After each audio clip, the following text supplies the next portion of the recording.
Сәлем достар, сіздермен бірге әдеттегідей доллар KZ арнасы. Бүгін мен сіздерге Kakebo жапон техникасы бойынша қалай ақша жинауға болатынын айтатын боламын. Kakebo дегеніміз не? Kakebo сөзі үй қаражатын үнемдеуді білдіретін үш иероглиф. Жапон азаматшасы Матоко Хани осы атаумен қаржы жүйесін ойлап тапқан. Kakebo жүйесі қаржы жинауға жәрдемдеседі. Сіз осы техника бойынша аз мөлшерде бірақ тұрақты қаражат үнемдеуді үйренесіз. Мотоко Ханидың айтуы бойынша қаржыны басқару үшін сізге екі блокнот қажет. Үлкен және кішкентай. Үлкенде сіз кірістердің барлығын жазасыз, шығындар мен жинақтарды жоспарлайсыз. Ал шығындарды жазуды ұмытпас үшін кішкентай блокнотты өзіңізбен алып жүресіз. Шығынды қалай жазу қажет? Сіз ақша жұмсаған шығынды жазып отырасыз. Бір айлық кіріс жоспарын кесте немесе баған түрінде жазуға болады. Айдың басында өзіңіз жоспарлаған кірісті тізіп шығыңыз. Жалақы, қайтарылған қарыз, сыйақы бәрін жазыңыз. Керек кезде кесте мен бағанды түзете алатындай болуымыз керек. Түзетілген жерде түрлі түсті қаламен жазуға болады. Бір айлық үнемдеу жоспарын былай жасайсыз.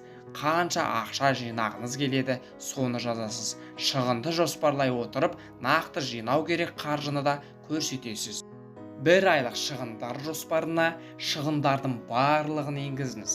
Мысалы, коммуналдық төлемдер, жалға алған пәтер ақысы, бірлікке қажетті ақша, несие, тағы да басқалары. Жоспарда бекітілген ақшадан қалған бөліктегі қаражатты бірнеше сатыға бөліңіз.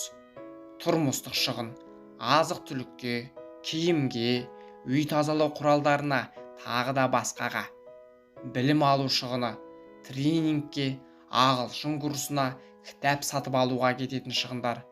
Ойын сауыққа, киноға бару, кездесулер, тағы да басқалары. Басқа да шығындар, үш қатарға жатпайтын өзге шығындар.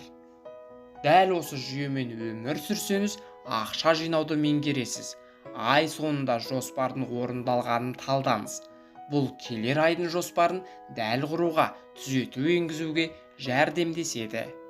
Жүйеде үнемдеуді тиімді ететін амалдар қарастырылған.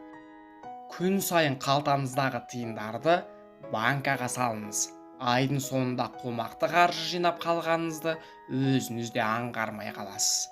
Қайтарылған қарыздарды депозитке салыңыз. Бұл табыс емес, өткен айда жетпеген ақшаңызды қайтарма. Өзіңізге қаржылай жаза түрін ойлап табыңыз. Жаман әдет немесе жаттығуды өткізіп алғаныңыз үшін өзіңізді жазалаңыз. Банкаға жаза түрінде белгіленген қаражатты салыңыз. Жұмсайтын ақшаны 4 аптаға бөліңіз. 7 күндік бюджеттің қалған барлық ақшаны апта соңында банкаға салыңыз.